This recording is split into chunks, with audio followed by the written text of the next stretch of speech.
especial. En este acto he hecho la liga como últimamente entre la Fundación Caviar Local y la librería La Luz del Nuevo. Hoy es un día muy especial y un poco, no sé si es nómina, pero ya ha presentado una ocasión algo aquí. Manuel Bernal, y para nosotros es un placer especial tenerlo aquí. También me acompaña en la presentación Joaquín López Bustamante, que ya hace tiempo estamos intentando ficharle también para algún acto, pero no se creía que esto fuera tan bonito. Y ahora ha cambiado un poco. Y tenemos también para la presentación de este libro la actuación por un lado de Juan Bautista Pino y de Salvador Valle, que nos amenizarán y recitarán algunos de los poemas de este libro. Os quería decir también que el próximo jueves a las 8:30 tenemos otra presentación poética que es del escritor Alejandro Palomas, que hará un espectáculo poético sobre el libro Una flor. Esta, la única condición que ha puesto Alejandro para venir es que al entrar hay que comprar un libro. Y el viernes, la primera vez que nos concede algo así, también la primera vez que lo pedimos al Ministerio de Cultura, y nos ha concedido un acto que para nosotros pues, es muy especial, que se llama Afinidad Electiva.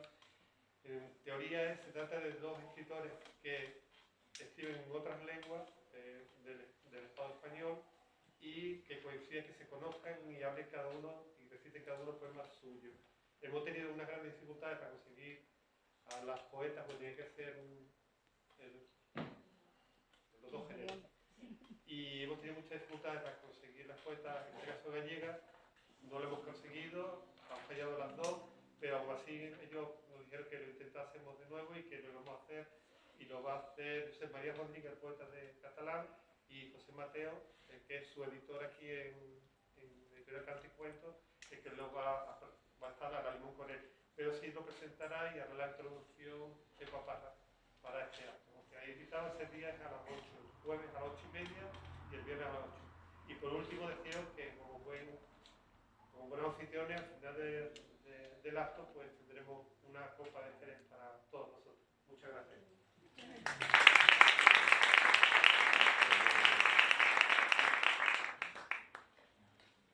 Bueno, muy buenas tardes a todos y a todas. Qué alegría de sitio, Dios mío. Es verdad, es imperdonable que yo llevo ya casi 8 años en Jerez y con mucha vinculación con la Fundación Caballero Real, a través de la cual conocí a mi amigo Manuel Bernal. Pues es una pena que en estos casi 8 años de que ya Jerez es mi ciudad, que no haya estado yo aquí en un sitio tan bonito a dar una conferencia o a que me caden.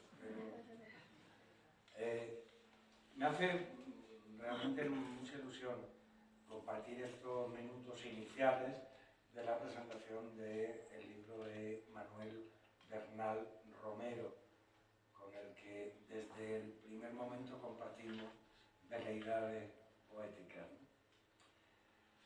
Sevillano, de los Palacios de Villafranca, como le gusta decir a él, afincado en Jerez, como ustedes saben. Manuel Bernal es licenciado en Ciencias de la Información, en la rama de Periodismo, es graduado social y profesor de Lengua Castellana y Literatura en Enseñanza Secundaria. Y tiene pues ya una extensa obra en distintos géneros. Como trabajos de investigación, trabajos ensayísticos, ha publicado La invención de la generación del 27, El flamenco y la generación del 27, en la editorial Renacimiento 2021, y ahora este libro que nos convoca, que es Federico García Lorca, o La concepción moderna del flamenco, editado por Verbum.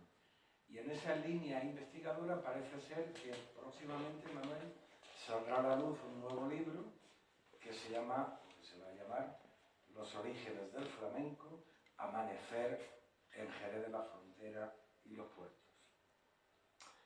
En este mismo género, en esta mirada hacia el 27, pues tiene numerosos trabajos que se han publicado en revistas literarias y en revistas culturales, entre ellos El nacimiento de la generación del 27, superstición, magia y esoterismo en la narrativa de Caballero Bonal, que estoy deseando leer, poesía, irreverencia y marketing literario, mayo del 68, la literatura de la utopía, de los traicionados y de los vencidos, las novias de Becker, y un sinfín de trabajos ensayísticos. También la falsa influencia de Góngora en la generación del 27, el compromiso de Juan Ramón, es un experto también en Juan Ramón Jiménez, palabras contra la amargura, las cartas del 27 para José Manuel Caballero Bonal. En el terreno poético ha publicado los poemarios Las canciones del paraíso, El exilio de las alas y el más reciente, Cedaceros, los poemas de la calle. Ha recibido numerosos premios en distintos certámenes poéticos y su obra está presente también en varias antologías. En su faceta como narrador podemos destacar Mártires de la Tiza, Felicidad, nombre de mujer, y El hombre que escribió Platero, que ha sido reeditada recientemente por la editorial Verbo. Y para el público infantil, me consta que él tiene un especial cariño a la literatura infantil y juvenil. Ahí Manuel Bernal ha escrito, entre otras obras, Así nació la generación del 27, Juanito, cómprame, Coli, el pequeño camaleón, y la novela juvenil El misterioso caso del doctor Come Orejas. Está ilustrada por Mercedes Santos. Recientemente ha publicado las antologías El caballero de Argónida, Caballero Bonal para jóvenes, y Mi amigo Juan Ramón, que es una selección poética, como él dice, para jóvenes de corazón. Al margen de todo esto, ha preparado para el mundo educativo ediciones sobre Juan Ramón Jiménez y sobre Becker, y como periodista pues, ha colaborado en numerosos medios, entre ellos las revistas Cambio 16, Cuadernos para el Diálogo, ¿se acuerdan de Cuadernos para el Diálogo? Campo de Agramante, ¿o no? Y en la prensa diaria ha escrito para el Diario de Jerez, para el Correo de Andalucía, para Diario 16 y Diario de Sevilla. Hay mucho más en la prolífica actividad investigadora y creadora de Manuel Bernal, pero he preferido resumirlo para, bueno, comenzar a hablar sobre el libro que nos convoca, sobre Lorca, y lo que el autor llama la concepción moderna del flamenco, un libro necesario en este año, especialmente en el que celebramos y ponemos un poco al día el famoso concurso de Granada de Callejondo de 1922, en el que Lorca tuvo esa aportación tan importante. Un certamen, un concurso que parece ser que se hizo más casi pensando en la intelectualidad que en las clases populares, ¿no? Hay una cuestión terminológica que luego el autor aclarará, no solamente la controvertida etimología de la palabra flamenco, tengo una nueva que han añadido recientemente. No solamente eso, sino también cómo llamar al género. Lorca habló de cante primitivo andaluz, de cante gitano, de cante hondo. Hubo en ese momento muchas maneras de llamar al arte flamenco, muchas de ellas incluso encontradas y enconadas.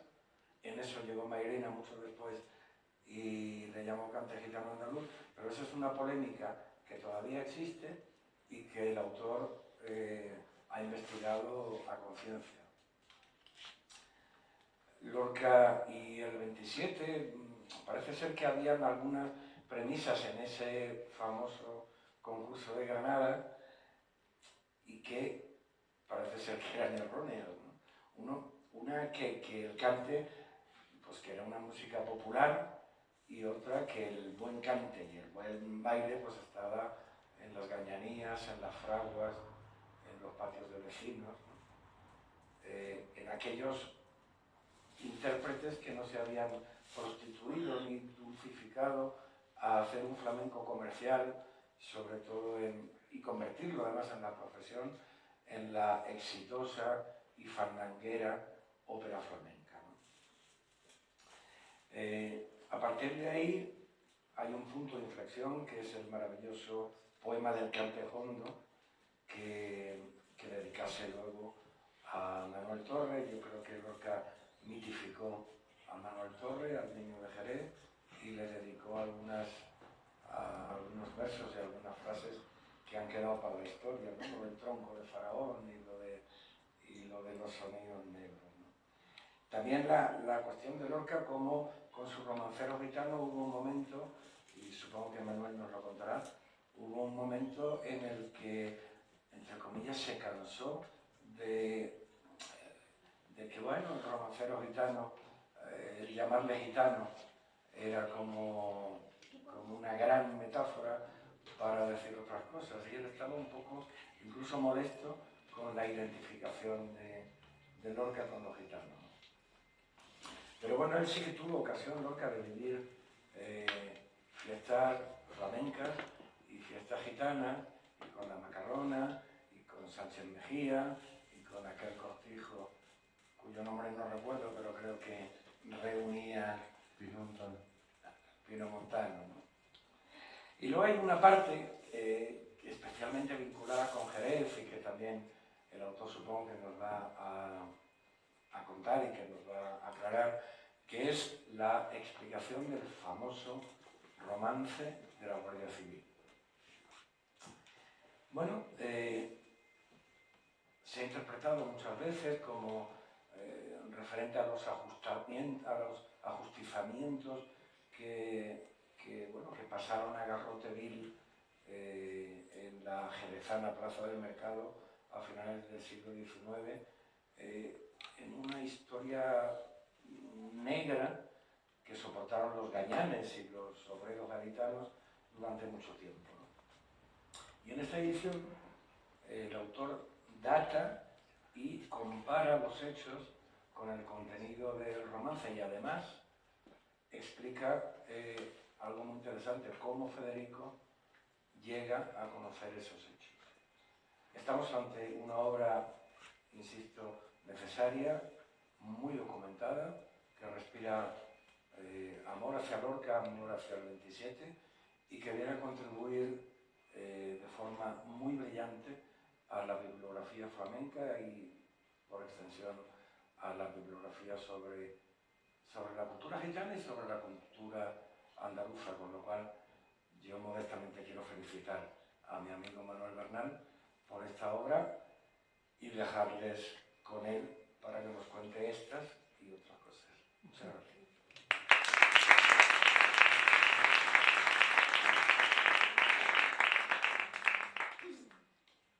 Bueno, para introducir esta parte de Manuel, vamos a hacer un romance del romancero gitano de Federico García Lorca, que se llama La Preciosa y el Aire.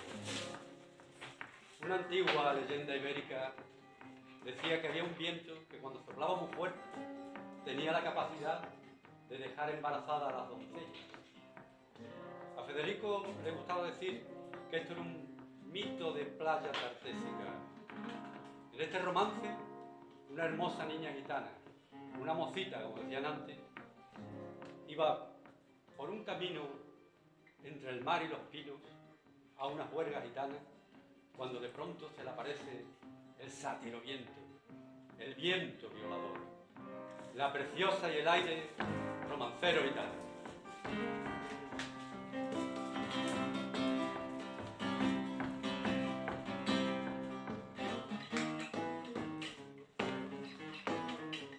Su luna de pergamino, preciosa tocando viene, por un anfibio sendero de cristales y laureles.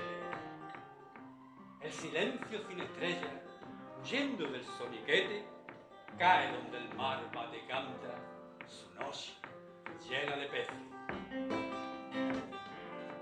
En los picos de la sierra los carabineros duermen, guardando las blancas torres donde viven los ingleses y los gitanos del agua levantan por distraerse glorietas de caracola y ramas de pino verde.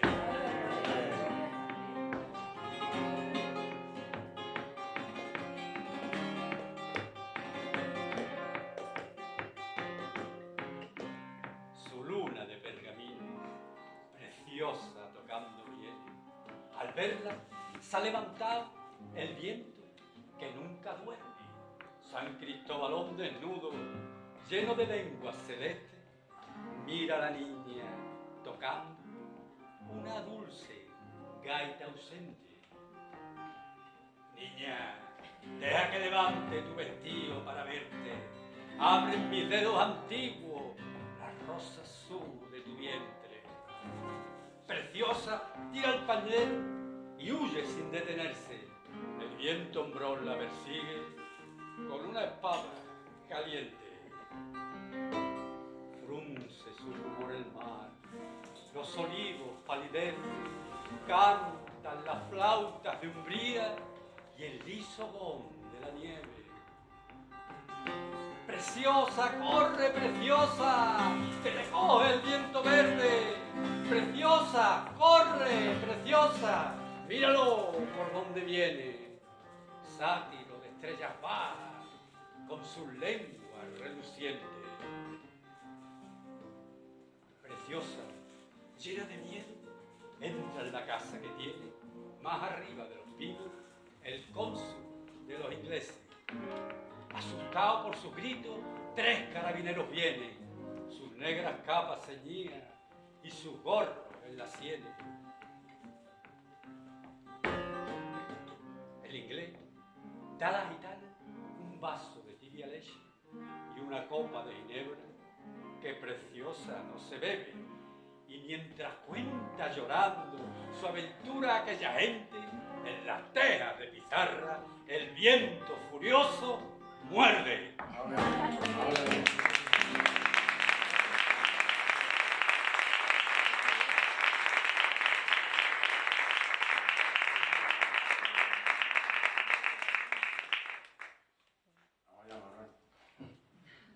La verdad que Joaquín, bueno, primero agradeceros a todos que hayáis venido, agradecer a la Luna Nueva que gentilmente nos ofrezca este patio tan excepcional y tan bonito y que con tan reminiscencias tan hermosas, y agradecerle a la Fundación Caballero Bonal pues que cuente conmigo para presentar los libros, que no siempre es fácil encontrar huecos porque los señores tienen una agenda prolífica, que no sé si leemos, pero publicamos libros, muchos.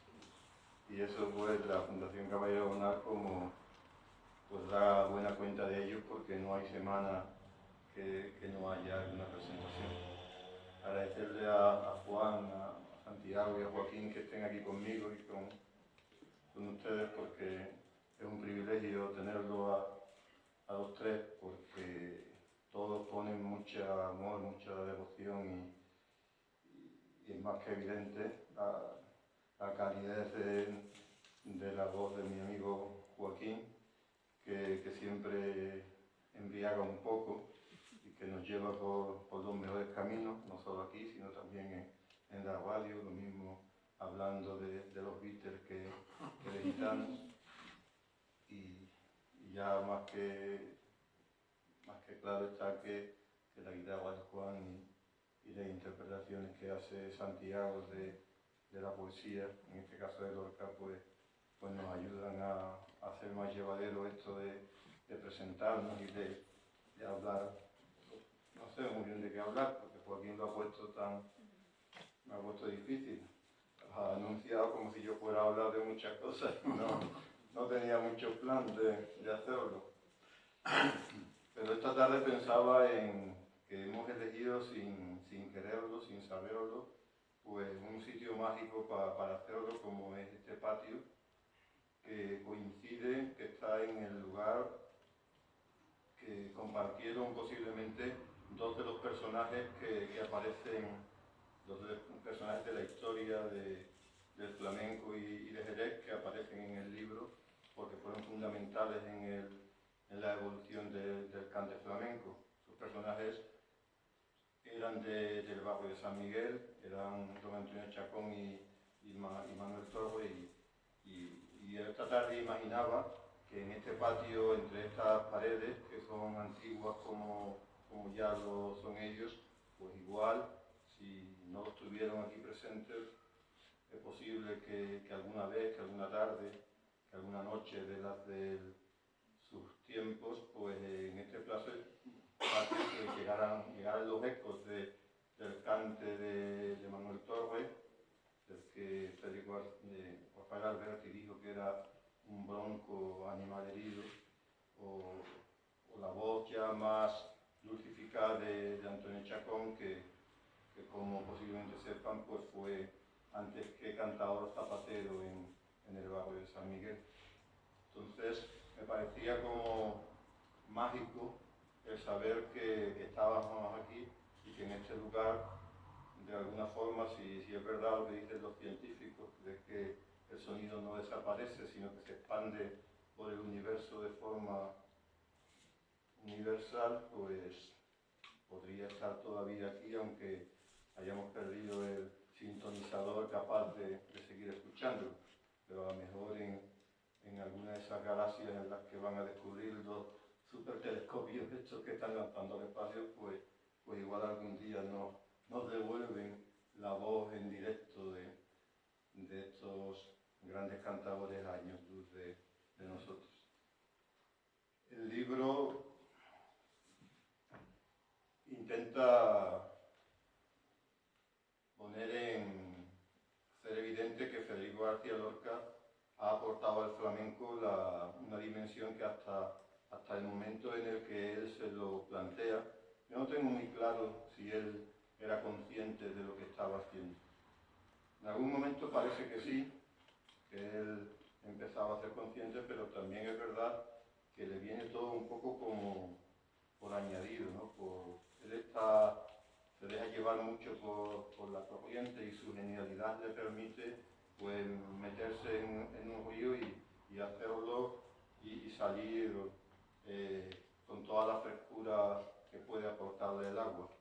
En el libro se cuenta que Federico posiblemente no era un gran, lo hemos dicho muchas veces ya, no era un gran conocedor del arte del cante flamenco, del cante gitano, del cante hondo, sino que él llega un poco de la mano de Manuel de Falla, y que lo que escribe, que lo que lleva a sus ensayos, a sus discursos, a los artículos que publica, pues están un poco inducidos fundamentalmente por Manuel de Falla.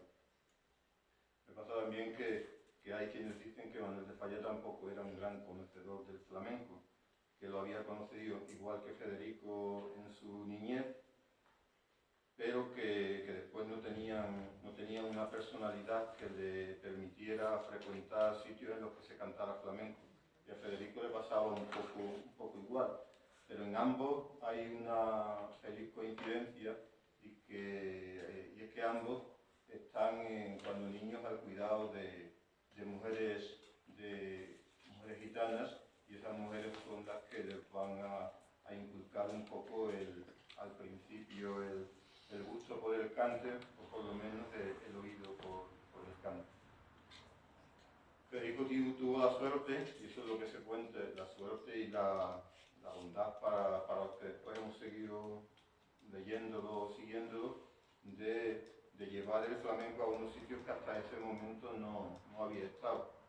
Cuando ellos se plantean, lo decía antes Joaquín, cuando ellos se plantean el concurso de Granada, lo hacen porque piensan que en ese momento el flamenco, obviamente eso era un error, porque después el tiempo ha demostrado que es la profesionalización del flamenco lo que lo ha llevado al momento en el que está, ¿no? El que le ha dado la envergadura que está. Pero en ese momento ellos pensaban que el flamenco profesional se había dulcificado, que el flamenco profesional estaba mal planteado y que no era lo que debía ser. Y entonces, pues, convocan el certamen de Granada con el propósito de reivindicar el flamenco auténtico. Pero el desconocimiento, no el desconocimiento, ellos no tenían conocimiento práctico del flamenco y eso va a hacer que ellos vayan a convocar a cantadores, como el mismo Manuel Torres del que antes hablábamos, o Antonio Chacón, que les van a servir como asesores del jurado. Y eso va a permitir que Federico y muchos intelectuales de aquel momento pues entren en contacto y que se establezcan unos lazos que han perdurado en el tiempo. En el caso de Federico y Manuel Torres, pues la verdad es que posiblemente Manuel hubiera sido tan importante en el mundo del flamenco como lo es ahora. Sin duda no habría sido tan conocido como lo es en el mundo literario, en el mundo intelectual, porque durante mucho tiempo la literatura y la intelectualidad iban por un sitio y el flamenco iban por otro. Estos señores tuvieron la habilidad de hacer que convergiera el flamenco y la literatura y la intelectualidad, aunque fuera en un determinado momento, y que se compartieran planteamientos que hasta entonces no se habían hecho. Federico también tuvo la capacidad y la fuerza de llevar el flamenco fuera de nuestras fronteras, pero no cantando ni bailando, porque eso ya lo habían hecho intérpretes, incluso intérpretes jerezanos como la Macarrona, por ejemplo, habían estado ya en las ferias internacionales de París, etcétera, etcétera. Pero, ¿qué es lo que hizo Federico? Federico lo que sí hace es que lleva el discurso del flamenco a los teatros, a salas en las que imparte conferencias y en los que intenta darle la vitalidad que hasta entonces no tenía, o por lo menos intelectualmente. Esa es fundamentalmente su contribución, y en ese proceso, sin saberlo o sabiéndolo, pues va a ir definiendo conceptos que después otra gente ha ido matizando y ha ido planteando con la dimensión que tienen actualmente, pero que es Federico el primero que lo hace. Eso pasa cuando empieza a debatir si el cante era hondo, si era gitano, si era flamenco, en qué dimensión estaban. En ese momento la palabra flamenco, o el adjetivo flamenco, era un término peyorativo. Ellos preferían el término de cante hondo, porque pensaban que en esa expresión estaba la pureza y lo auténtico del cante.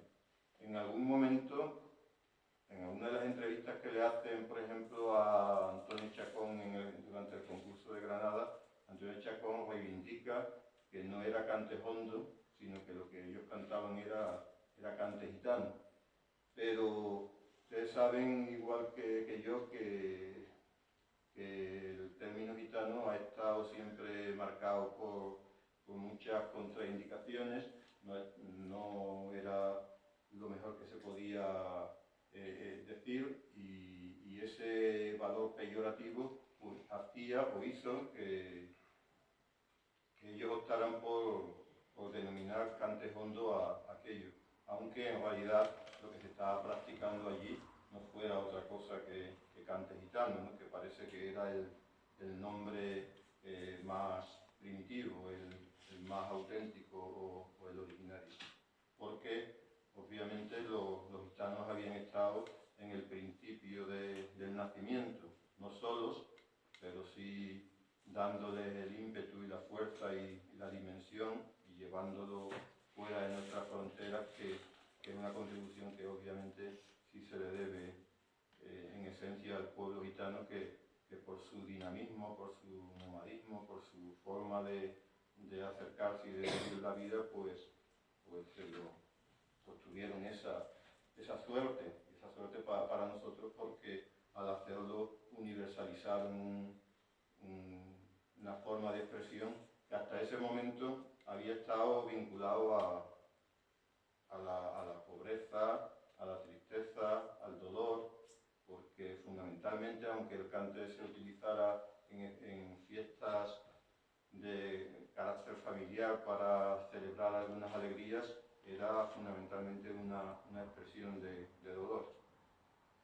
Federico construye ese discurso, igual que revitaliza o pone en solfa conceptos como el duende, que no era tampoco original suyo, es decir, ya lo habían utilizado otros autores, fundamentalmente los periodistas, para hablar de los momentos especiales que se vivían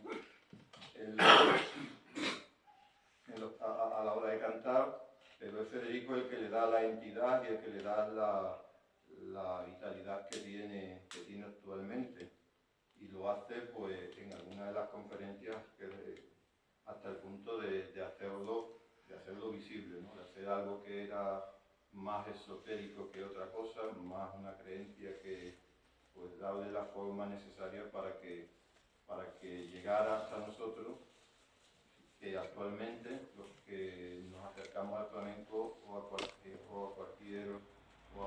otra manifestación artística, muchas veces utilizamos la expresión duende sin plantearnos cuándo empieza a funcionar y cuándo empieza a...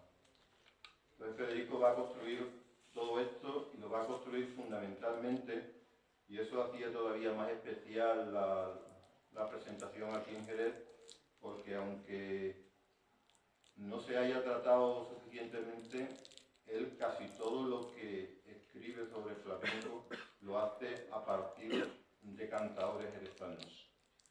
Porque, con la excepción de la Niña de los Peines y de Tomás Pavón, al que también escucha, pero fundamentalmente casi toda la discografía que se conoce que suele tener al alcance Federico tiene que ver con cantadores de Jerez.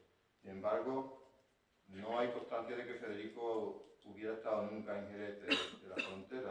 Sí hay, por ejemplo, constancia de que en 1933 estuvo en Cádiz, en la presentación de un espectáculo en el que participa, organizándolo y montándolo, que se llamaba Las calles de Cádiz.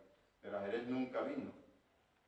Pero sin embargo hace continuamente menciones, y esos son algunos de los aspectos que se abordan también en el libro, aunque sean de pasada, hace menciones a situaciones que se viven en Jerez, algunas por boca de María Teresa León o de Rafael Alberti, otras por menciones de Ignacio Sánchez Mejía, que ya muchos quizás sabéis fue uno de los que mueve el tema de la generación del 27, o por lo menos de los actos de Sevilla, y fundamentalmente las dos menciones más importantes que hace Federico de gente de Jerez tienen que ver con La Malena y tienen que ver con Manuel Torres, al que, como ya advirtió Joaquín, pues prácticamente mitifica, porque él en Manuel pues ve el paradigma de lo que es un gitano,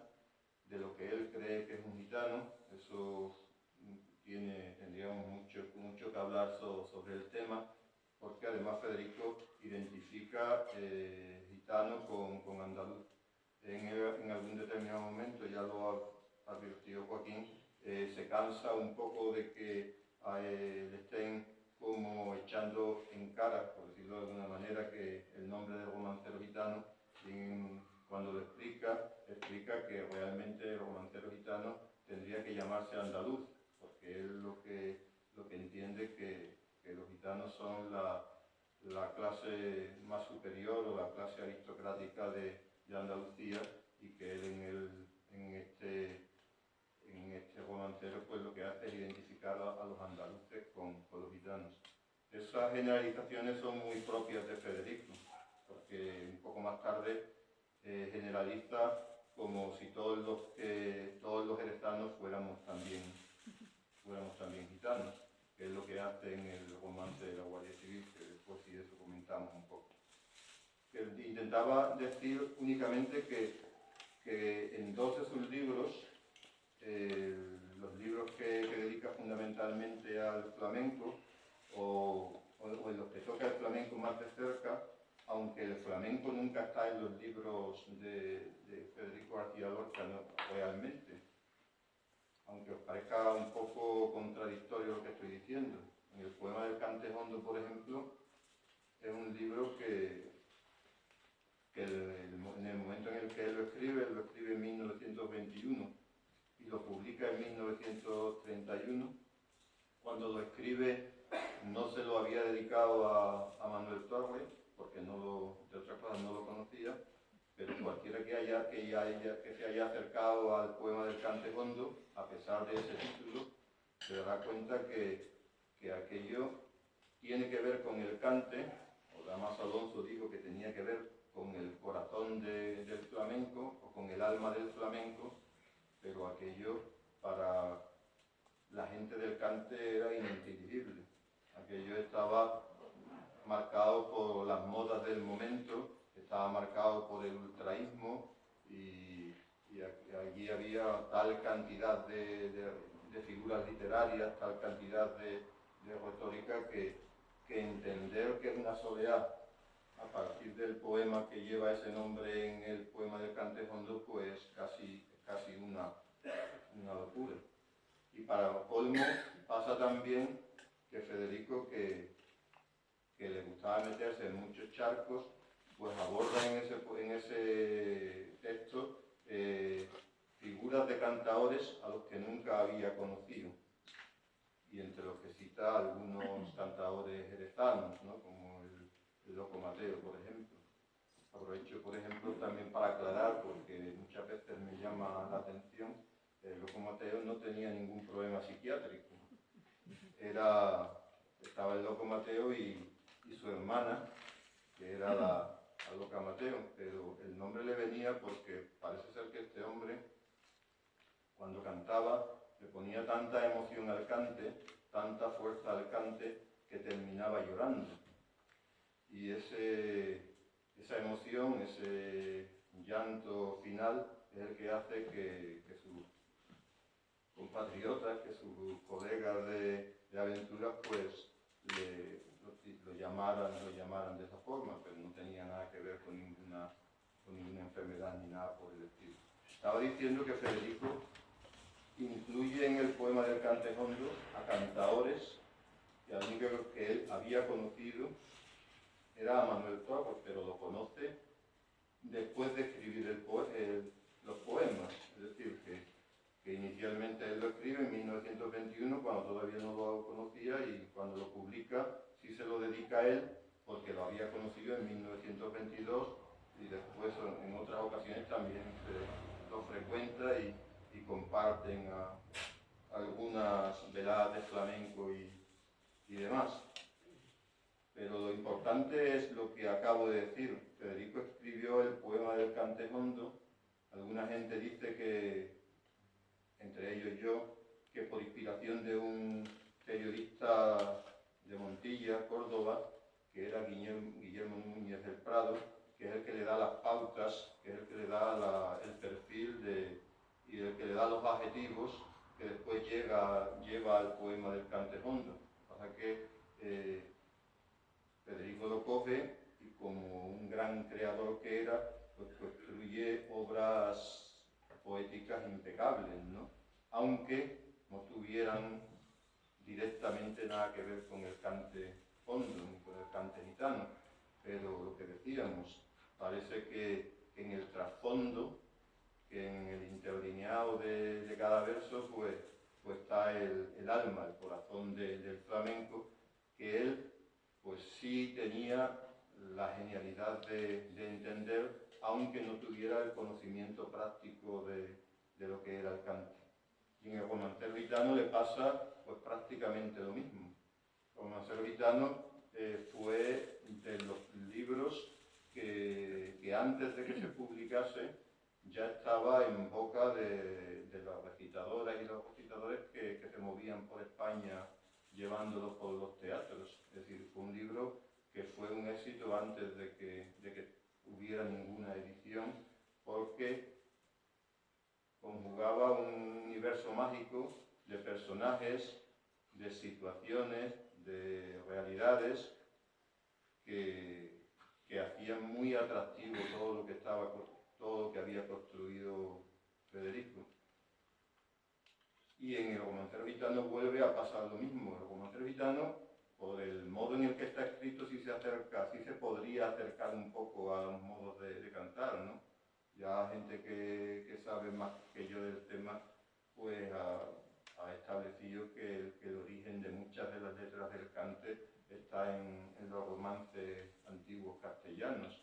Entonces, él imita en algunos momentos ese modo de contar que tuvieron sus ancestros, pero vuelve a lo mismo, lo mitifica, los personajes que aparecen allí puede que no coincidan, igual que cuando cualquier cosa se eleva a mito, pues la distancia entre la realidad y lo que se cuenta pues puede que sea importante, pero eso no es obvio para que sea un gran libro en cuanto a lo que es contribuir al mundo del flamenco, hasta el punto de que estas obras que estamos diciendo marcan de alguna forma un hilo conductor, porque hasta entonces no había tenido esa continuidad, pero si os percatáis, en el libro aparece Manuel Torres, que ya hemos dicho que después se convierte en una figura emblemática para toda la generación del 27, el 27 con la excepción de algunos autores como Bergamín y poco más, no tienen mucho más conocimiento de flamenco que el flamenco que han conocido en las noches que han compartido con Federico. Porque lo había olvidado, me gusta siempre recalcar que los dos personajes de los que empezamos hablando, que eran don Antonio Chacón y Manuel Torres, pues Federico dedica toda su obra a enaltecer la figura de Manuel.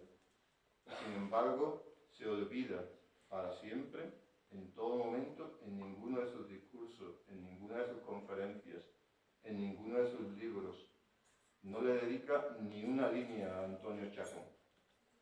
Y eso que la vida de Antonio Chacón hubiera dado también para mitificarlo. Es decir, que no era un personaje exento de posibilidades de convertirlo en un personaje de la ficción, como tanto le gustaba a Federico, ¿no? Pero el modo de cantar o las relaciones que mantiene con uno y con otro, pues hacen que Federico se vuelque totalmente con Manuel, y todo lo que escribe en todas las conferencias lo menciona, en todas las conferencias lo recuerda, en todas las conferencias lo incluye como si fuera el paradigma del cantador flamenco, del gran cantador flamenco, del cantador con duende, del cantador que tiene fuerza y que es capaz de cautivarte y dejarte. Hay un apodo que tiene Manuel Torres que era el de acabar reuniones, porque decían los flamencos que cuando Manuel cantaba ya no podía cantar nadie más. Manuel, pues, porque nos ayude a entenderlo, sería un poco así como Camarón, ¿no? Había noches que le salían y noches en las que no daba ni una. Porque hay muchas anécdotas de ese entorno y muchas anécdotas que hacen ver la personalidad de este hombre del barrio de San Miguel. Pensad que esto se cuenta también en el libro, que cuando Manuel se va a Sevilla a cantar, al día siguiente, después de la primera intervención, después de la primera noche cantando en Sevilla, se vuelve inmediatamente a Jerez. Le pregunta al padre que, Manuel, ¿qué ha pasado? ¿No ha gustado tu cante? Y este hombre tan tranquilamente le dice, no, padre, es que allí había muchas luces.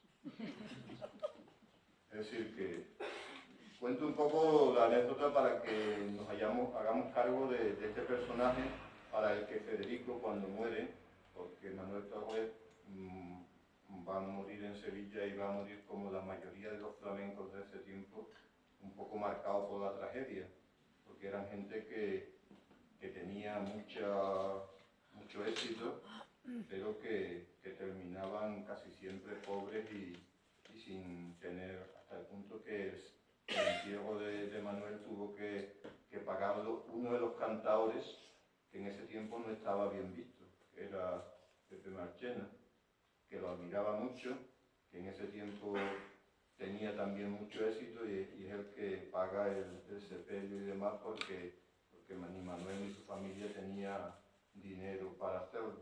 Extraña en esa situación, por ejemplo, que Ignacio Sánchez Mejía, que está en ese tiempo en Sevilla y que es el que lo lleva al hospital cuando le sobreviene el vómito de sangre, pues que no se implicara más. Pero bueno, no tiene mucha explicación, es Marchena el que lo hace. No sé si con esto no me estoy apoyando mucho, no contando esta historieta, pero quizá sea mejor que vaya cortando un poco. Y el libro dedica unas páginas, un capítulo al romance de la Guardia Civil Española, que es uno de los libros que se incluyen en el romance gitano. Curioso que Federico, que habló muchas veces sobre el romancero gitano, después de escribirlo, jamás añadió una palabra sobre este texto. Nunca explicó nada sobre el texto. Y como somos, hasta hace poco, estamos hablando de hace unos 15 o 20 años, hubo un señor que volvió a denunciar a Federico ante la Guardia Civil por el contenido del romance. Pero es curioso también que cuando él lo publica ya tuvo la misma situación. Es decir, cuando él publicó el romancero gitano, también recibió una notificación por haber incluido el romance de la Guardia Civil. A lo mejor por eso él no volvió a insistir. Pero leyendo el texto, que cuando yo estudiaba siempre había pensado que tenía que ver con la Guardia Civil, con la Guardia Civil de Franco, ¿no? Que siempre la teníamos un poco ahí en el... Bueno, o por lo menos tú escuchabas hablar de ella y la verdad es que la mayoría de la gente ha pensado siempre que el romance de la Guardia Civil tiene que ver con ese periodo. Estableciendo, algunas veces leyéndolo, pues la suerte hace, o las muchas lecturas hacen, que un día caiga en mis manos el texto del que Federico bebe para construir el poema del Cantejondo, que es un texto de Guillermo Núñez del Prado, y en ese texto de Guillermo Núñez del Prado, pues él habla de los sucesos de Jerez. Guillermo Núñez del Prado era un periodista de Montilla, ya lo dijimos antes, con ideario libertario, ¿no? O muy cercano al anarquismo, y entonces él se hace eco de los sucesos de Jerez, y de los sucesos de los que está hablando son los sucesos de la Mano Negra.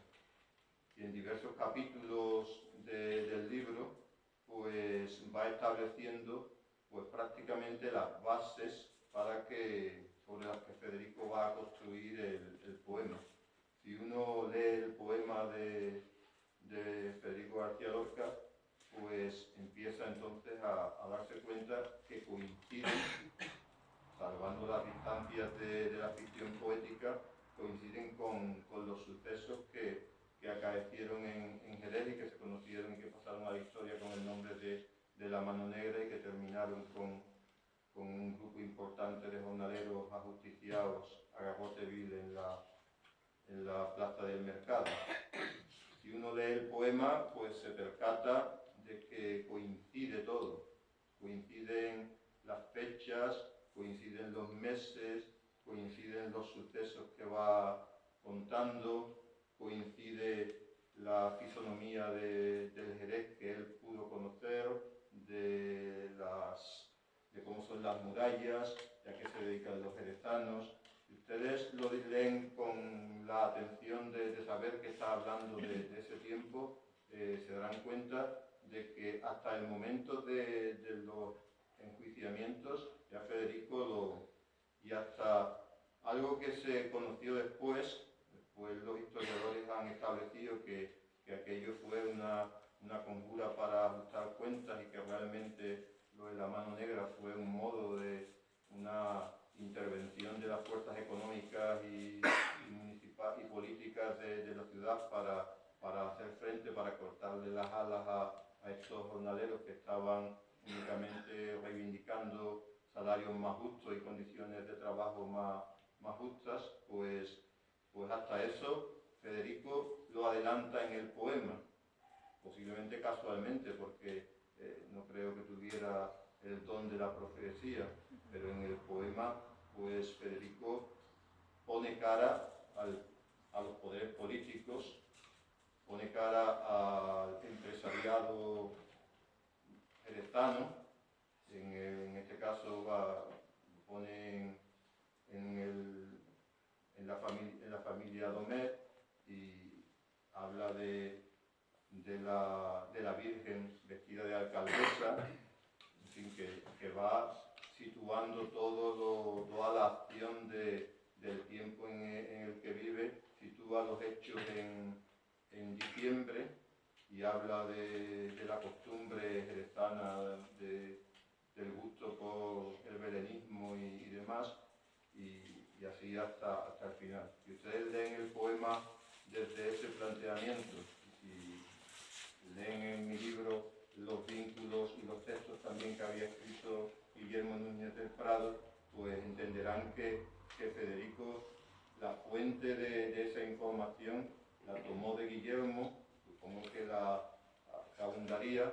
El poema solo tiene un fallo, y es lo que ya lo advertimos, y es que generaliza y dice y habla de Jerez como la ciudad de los gitanos, como si todos los que intervinieron en esos sucesos pues fueran de origen gitano, que posiblemente no era el caso, eran gañanes, eran gente braceros, que son los que se levantan y sobre los que después va toda la represión que ya se ha convertido en historia y que los historiadores han contado y han demostrado que fue una cortina de humo para reprimir las inquietudes y los derechos de estos señores. Esta es la interpretación que se hace del romance de la Guardia Civil, más o menos con algo más detalle del que yo he dado, pero que no tiene nada que ver con otros acontecimientos y otros sucesos que se han planteado. No cuento mucho más porque si no va a comprar nadie el libro. No sé. Aquí mis amigos Juan y Santiago van a interpretarnos. Salvador. Juan y Salvador van a interpretar el romance de la Guardia Civil para todos vosotros.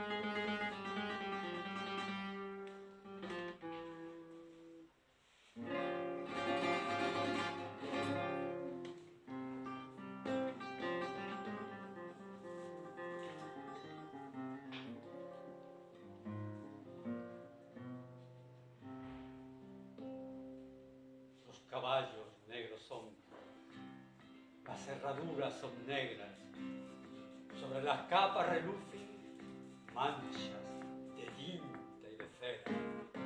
Tienen, por eso no lloran, de plomo las calaveras. Con El alma de Charol viene por la carretera, jorobao y nocturno, por donde animan, ordenan silencios de goma oscura, miedos de fina arena. Pasan si quieren pasar y ocultan en la cabeza una vaga astronomía de pistolas inconcretas.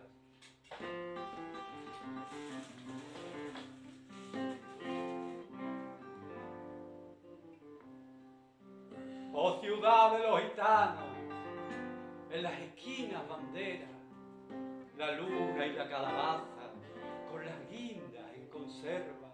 Oh ciudad de los gitanos, ¿quién te vio y no te recuerda? Ciudad de dolor y azmizcle con las torres de canela.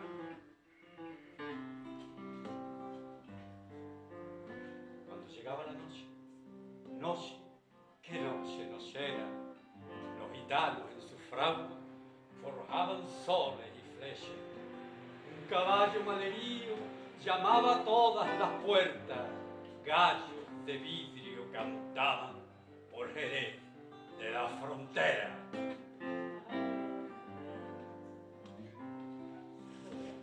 El viento vuelve desnudo, la esquina de la sorpresa en la noche platinosa.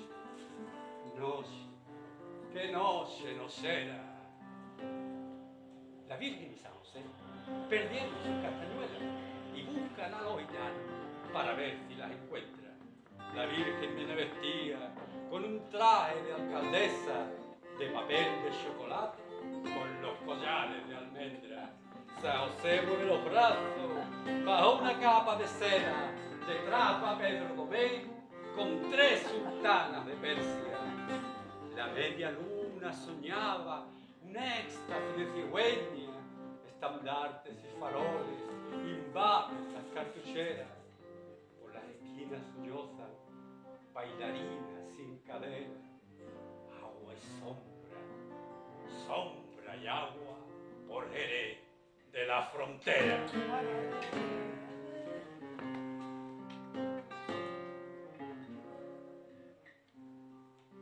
Oh ciudad de los gitanos, en las esquinas banderas, apaga tu verde luz, que viene la benemérita.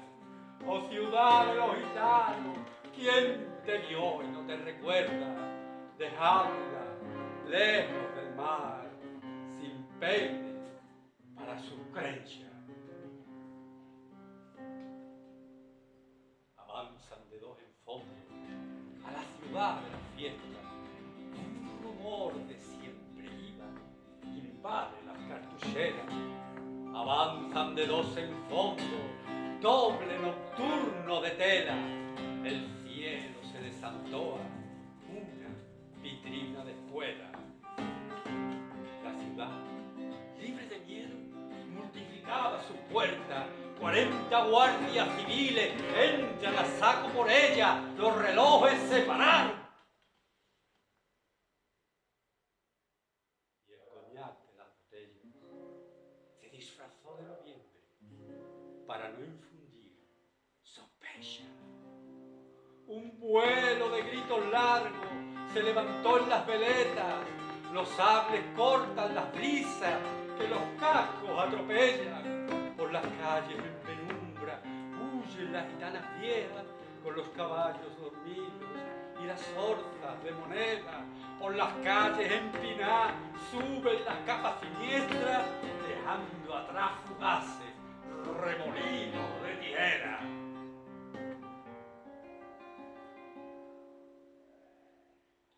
En el portal de Belén los gitanos se congregan.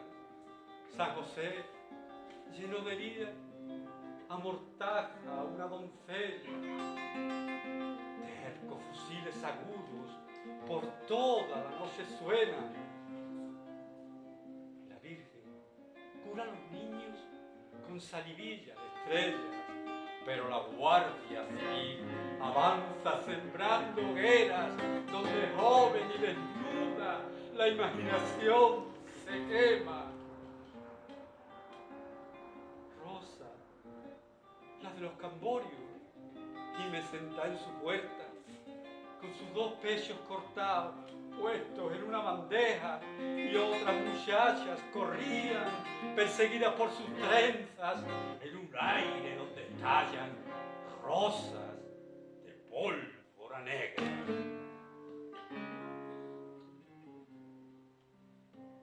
Cuando todos los tejados eran surcos en la tierra, el alma meció sus hombros en largo perfil de piedra. ¡Oh ciudad de los gitanos! La guardia civil se aleja por un túnel de silencio mientras las llamas te cercan. ¡Oh ciudad de los gitanos! ¿Quién te vio y no te recuerda que te busquen en mi frente fuego de luna y arena?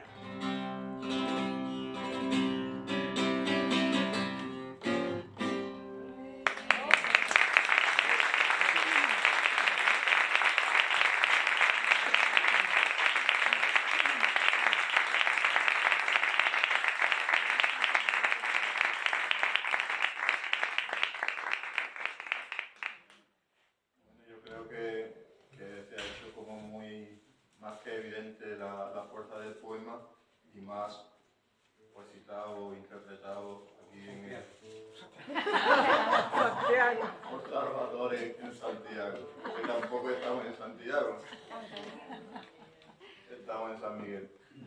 Para ir terminando, solo contaros que en el libro se aborda también otro tema en el que tiene que ver con Jerez y que tiene que ver con Federico.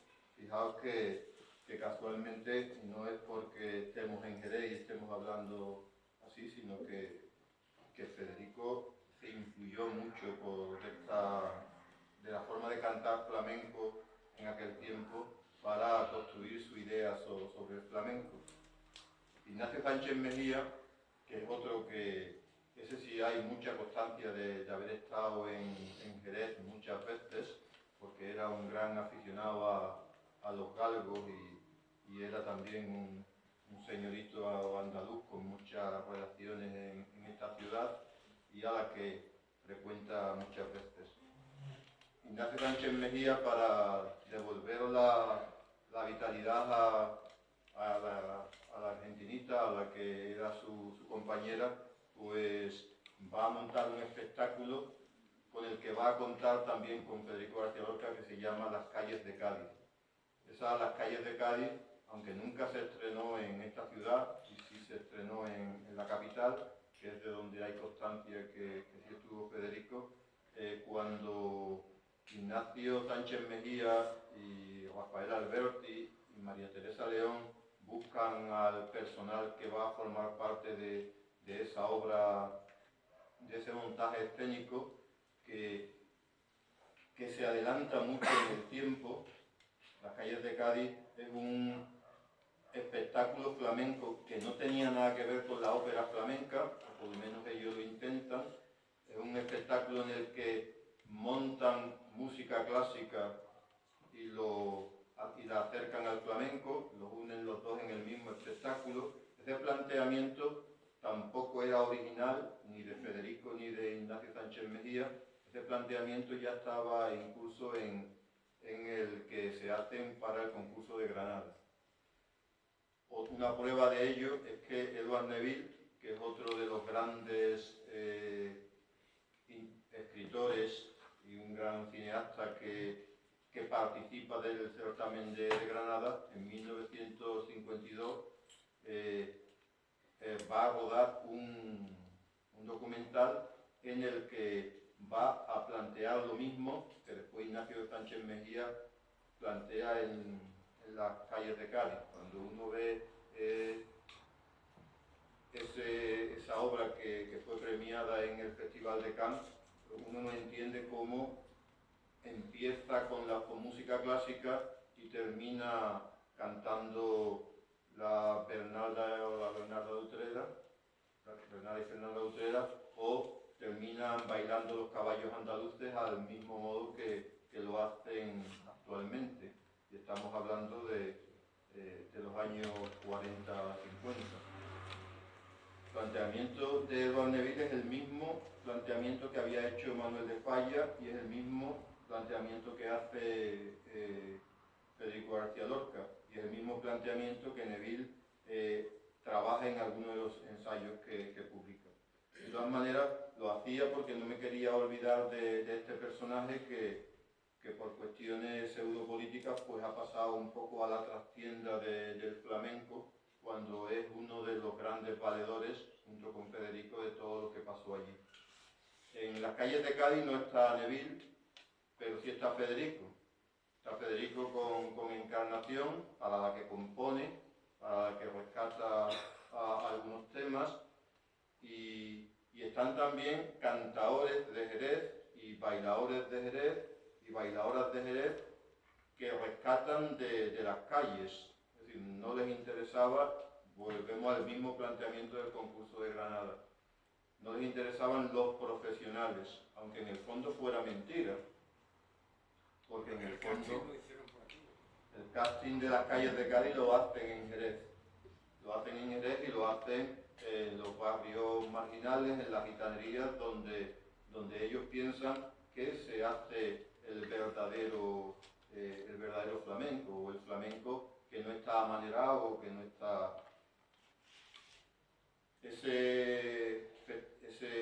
Esa representación fue un éxito. Primero la lleva Encarnación a las tablas, después ella ya la abandona y años más tarde la vuelve a retomar China Márquez Piquer y la vuelve a hacer otra vez un éxito en la escena española. Pero esa obra tiene la fuerza de que va a presentar prácticamente lo que es la concepción del flamenco actual y con los planteamientos del flamenco actual. Y esto es solamente una curiosidad, no tiene más... Bueno, la escenografía también es muy espectacular, no tenía nada que ver con el flamenco, con la escenografía propia del mundo flamenco. Pues ahí también está Federico, y ahí también está Jerez. Y ahí ya más o menos pues vamos a terminar, si os parece, porque ya no... Yo creo que es mejor que escuchéis a mis amigos Salvador y Juan, no me equivoco más. Venga, vamos a dar un salto en el tiempo. Nos vamos a ir a Nueva York. De Jerez a Nueva York. De Jerez a Nueva York, en ese otro gran poemario de Federico, escrito desde el desamor, pero si os dais cuenta, Federico vuelve otra vez a la defensa de las clases menos favorecidas, al compromiso con los más débiles, al amor y a fantasear con todo lo que pasa en Poeta en Nueva York. Bueno, Federico, en su insomnio amargo y suicida, contempla la ciudad que nunca duerme desde el puente de Brooklyn. Este es el nocturno de Brooklyn Bridge, la ciudad sin sueño de Poeta en Nueva York.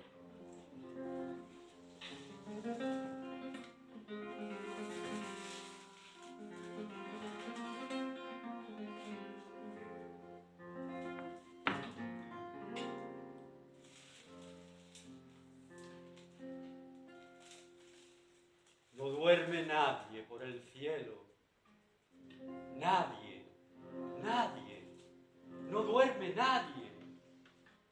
Las criaturas de la luna huelen y rondan sus cabañas, vendrán las iguanas vivas a morder a los hombres que no sueñan, y el que huye con el corazón roto encontrará por las esquinas al increíble cocodrilo quieto bajo la tierna protesta de los astros.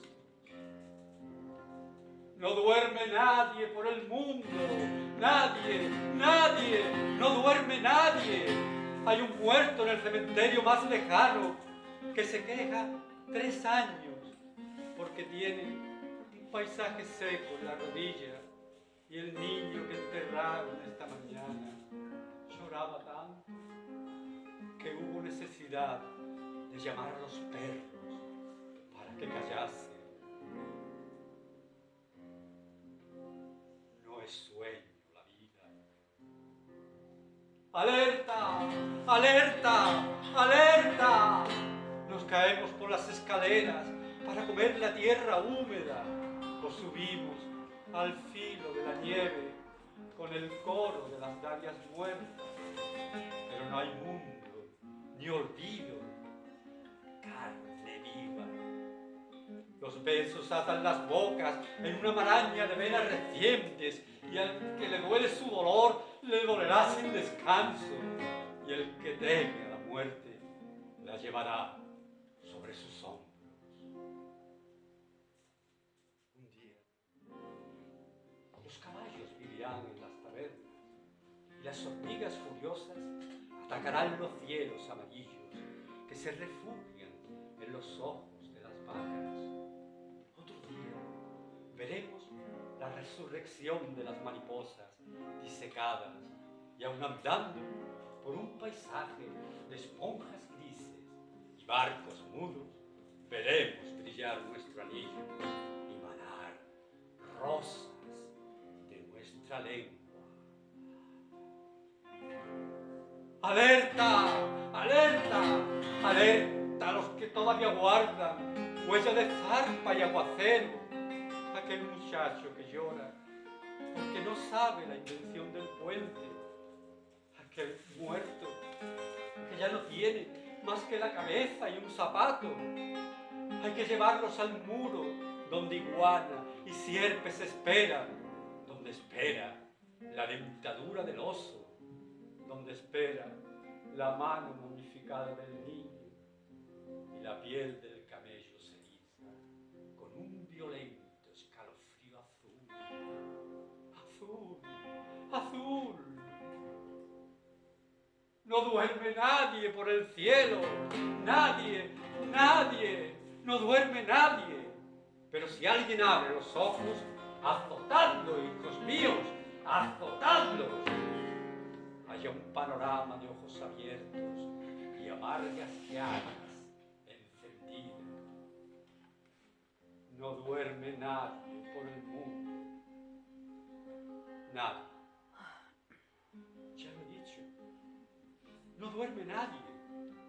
Pero si alguien por las noches tiene exceso de musgos en las sienes, abrid los escondillones para que vea bajo la luna las copas falsas, el veneno y la calavera de los teatros.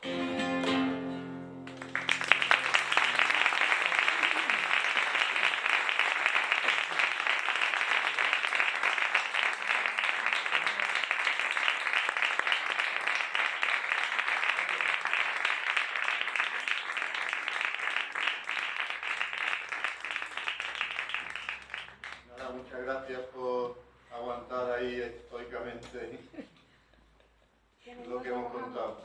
Ha sido un placer. Si queréis preguntar algo, pues también podemos contarlo, pero A ver, cuéntanos algo sobre... que no sea muy difícil que... Cada... has trabajado el tema de la palabra flamenco, del concepto. ¿Quieres comentar algo sobre eso? La etimología, el origen. La etimología no está Muchas teorías. hay mucha teoría, muchas vertientes, no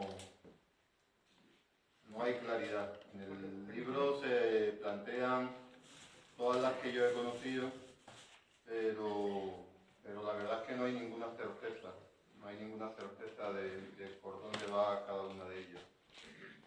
Las hay alguna gente, Antonio Manuel por ejemplo ha popularizado mucho que la palabra flamenco viene del árabe, pero posiblemente no, el que lo parezca, el que la expresión lo parezca no quiere decir que lo sea.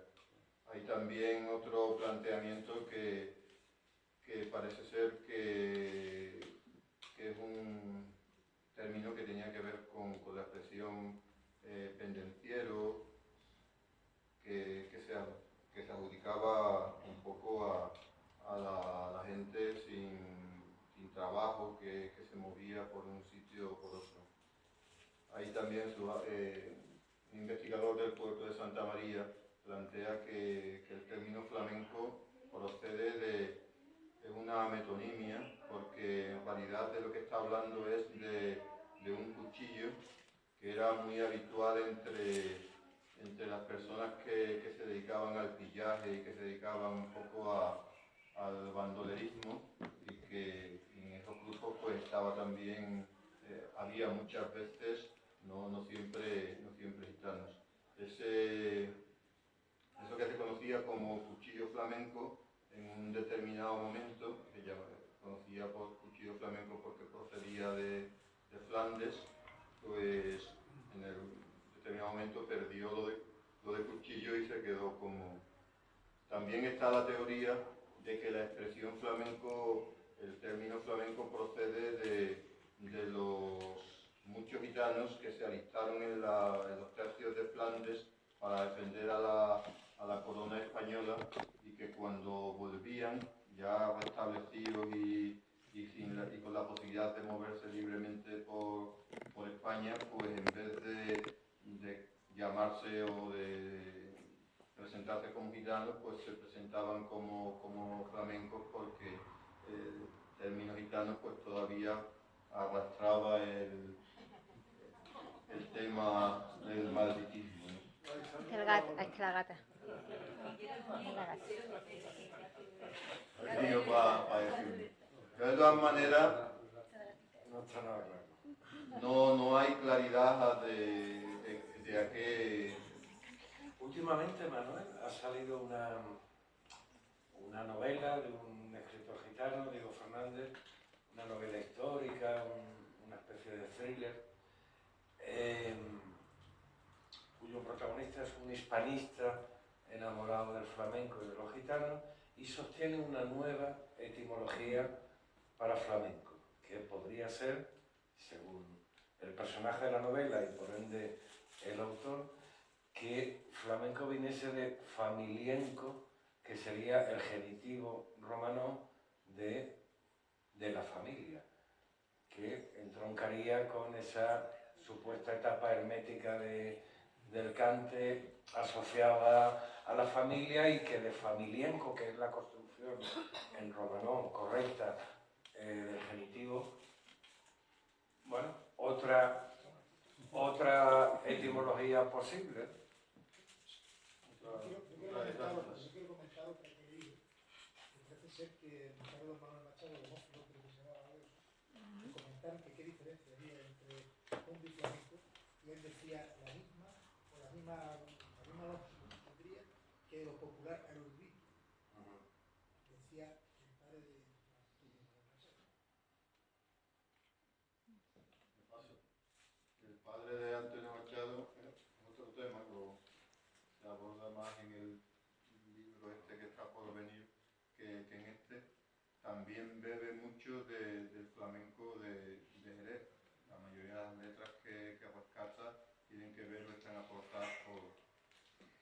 Yo de todas las versiones de lo que significa flamenco, yo creo que nace o que surge para ocultar el término gitano, porque son distintas las pragmáticas que tú bien sabes que intentan pues abolir al pueblo gitano, terminar con ello, y entonces ese escarnio pues hace que el término gitano pues esté mal visto. Hay otra versión que se asocia a flamenco con la gente con una gente que procede de una determinada zona de Alemania y que vienen a repoblar Andalucía, y que estos que vienen a repoblar Andalucía con la promesa de que iban a tener tierras en las zonas de Jaén, Córdoba, etcétera, etcétera, pues una vez que vienen aquí, a la mayoría de ellos el Estado les falla y se quedan pululando por la tierra andaluza sin otro lugar donde hospedarse. Y entonces parece ser que a esos también los conocían o los llamaban con el nombre de flamenco. De otra forma, de todos esos, creo que el término flamenco surge como un modo de ocultar la expresión gitano, para evitar ser encasillados por alguna de las pragmáticas que sucesivamente y procedentes de la corona española intentaron terminar con la presencia del pueblo gitano fundamentalmente en España y en esencia en Andalucía. El que estén... Ahora ocurre lo contrario. ¿Cómo? Que ahora ocurre lo contrario, afortunadamente. Lo que pasó después es que el término que se hizo para ocultar una realidad, pues es el que triunfa y el que ya no nombra a un grupo, sino que nombra al modo de expresarse.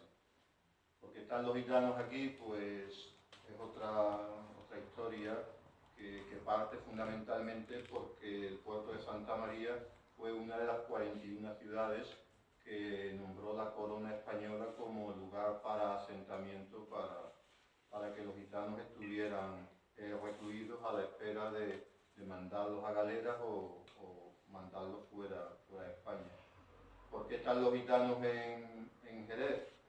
Pues porque las mujeres seguían a los hombres y a los hijos, que eran los que estaban recluidos en el puerto de Santa María. Jerez no era el lugar de reclusión y la gente pues se asienta en las ciudades cercanas al punto en el que están.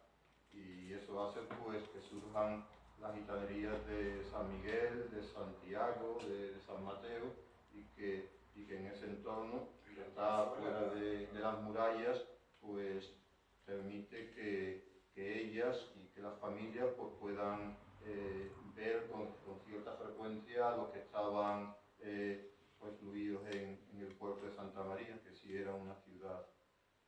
Pero no está claro, ya esta acepción que ha dicho Joaquín yo la desconocía, pero es otra más, ¿no? Son bastantes las acepciones que hay, pero como es una cultura fundamentalmente oral, pues no hay nada escrito. Pero sí un macho llegó a decir que el flamenco era la similitud con el ave del Puerto de Doñana y que la pata del flamenco remelaba al bailador, y eso se publicó y... Bueno, ahí Pero no es verdad, pero por ejemplo, alguien tan conocedor de esta red, de la realidad gitana y del cante como Caballero Bonal, dijo también una afirmación que coincide con la que hizo en parte Demófilo, que comentaba antes mi amigo Germán, y era que Caballero Bonal dijo que flamenco era una expresión que se había utilizado porque era prácticamente los andaluces, los españoles, habíamos hecho uso de la figura del contraste y nombrábamos como flamencos, que normalmente son claritos y rubios, para nombrar a una persona que generalmente ni era rubio ni era clarito. Es decir que... Pero es muy probable eso, a mi juicio, porque además es muy andaluz, eso es decir, para decir que llueve mucho, decir no llueve nada. Ya, si ser posible... Si ser posible es, lo que pasa que son pues acepciones desde la imaginación más que desde la realidad. De la única que hay alguna documentación fehaciente que te hace visible algo es la que hemos dicho, y es que los gitanos, después de tantas pragmáticas, huyen de su nombre. Y porque es que en esas pragmáticas estaba prohibido nombrar, estaba prohibido vestirse, estaba prohibido que hicieran determinados usos y estaba prohibido utilizar el nombre gitano para referirse a esas personas. Entonces, es muy probable que la sabiduría popular y la sabiduría gitana, pues que se valiera de ese artilugio para nombrarse de otra forma. Venir de Flandes tenía cierto prestigio, ¿no? Claro, es que además muchos gitanos se unieron a las tropas de la corona española porque era un modo de redimirse y un modo de coger el prestigio que en España no tenían, aunque aquí en la zona en la que estamos, no ahora, sino que en el tiempo del que estamos hablando, hay también documentación que deja constancia de que las autoridades, por los desempeños, las profesiones que hacían, tenían cierto prestigio, los tenían en buena consideración, que no era el caso de... Pues tenéis que tener en cuenta, estoy ya meternos en un sitio que no... otra historia que no tiene nada que ver, pero tenéis que pensar que el gitano, que ha sido fundamentalmente un pueblo nómada, de los pocos sitios en los que se asienta, de los pocos sitios donde deja de ser nómada, es en la zona en la que vivimos, no en Jerez, sino en Jerez, en el puerto de Santa María, en Lebrija, en Trebujena, en Triana, que ha dicho aquí el compañero, en un determinado momento sí, pero en Triana después hubo un desplazamiento hacia zonas más marginales. Triana fue un barrio marginal, cuando dejó de ser marginal, expulsaron a los gitanos, que los lanzaron a zonas de Sevilla como las 3000 y demás, las 624 viviendas y todas estas historias, donde la cosa era distinta. En Jerez nunca ha pasado eso. En Jerez la gente se asienta, la gente trabaja en profesiones que están establecidas y que además le viene bien a la economía local, porque los gitanos que están aquí eran diestros en la calderería, en la fragua, en todas las historias estas. Entonces aquí se da el caso totalmente, no se ha dado en ninguna otra ciudad. El gitano de aquí, salvo excepciones, no emigra. Se queda... Sí, he dicho, estamos hablando de... No, Andalucía no, estamos hablando del Bajo Guadalquivir, estamos hablando del territorio que iría desde el puerto de Santa María, Sanlúcar, Trebujena, Utrera, es decir, toda esta zona que está muy delimitada y que está toda delimitada por el mismo planteamiento. Los gitanos estaban allí por eso que dijimos, porque el puerto de Santa María fue una de las 41 ciudades españolas que se fijaron para que estuvieran allí dispuestos para ser lanzados a América o al norte de África. Era un puerto de galeras y un puerto o para las galeras o para mandarlos a las minas de azogue en Castilla, etcétera, etcétera. Entonces ese planteamiento... Pero aquí, por estos motivos, por la estima de las autoridades y porque no se sienten perseguidos, pues se asientan y los barrios, aunque ahora el punto álgido del flamenco se haya trasladado a Santiago, originariamente estuvo a lo mejor más cerca de San Miguel, o por lo menos las figuras más emblemáticas del tiempo este que estamos diciendo, estaban vinculadas antes a San Miguel que a Santiago. En fin, eso es otra historia. Pues nada. Si queréis preguntar algo más. Que me firme el libro que tengo mucho frío. De nada.